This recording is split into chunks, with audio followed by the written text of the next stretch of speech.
அண்ணா அண்ணா எங்கே போகிறீங்க அண்ணா? அண்ணா எங்கே தான் போகிறீங்க? கல்லறைக்கு போகிறேன். என்ன விஷயம்? இங்கே எங்கே போகிறீங்கன்னு கேட்டேன். கல்லறைக்கு போகிறேன். வரியா? வாங்கலாம்.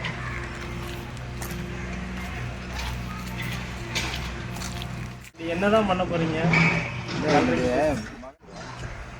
அதை போய் பார்த்துட்டு எப்பவுமே வருஷம் வந்து பார்ப்பேன்.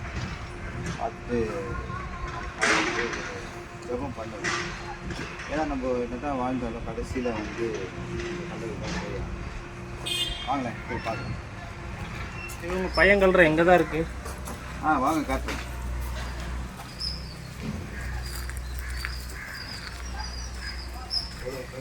இறந்துருக்காங்க பார்த்தீங்களா? எவ்வளோ பேர் வந்துருக்காங்க. நல்லா வாழ்கிறோம்ல, வாழும்போது கடைசியில் நல்லா வாழ்ந்துடுறோம். கடைசியில் எங்கே வரோம்னா அது மாதிரி ஒரு கல்லறையில் தான் நம்ம வந்து நம்மளை அடக்கம் பண்ணுறோம். இதுதான் பையன் பாருங்க. இதான் மகன் 10 வயசில் உடம்பு சரியில்லாதனால மறிச்சு போயிட்டான். சரிங்களா? அவனுக்காக ஒரு நினைவுக்காக இந்த ஒரு கல்லறை ஒன்று கட்டியிருக்கிறோம். ஆர்ஐபின்னு போட்டிருப்பாங்க சில கல்லறையில்.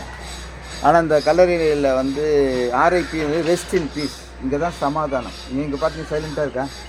ஒரு பஸ்ஸு சத்தம் இல்லை, ஒரு மனுஷனோட சத்தம் இல்லை.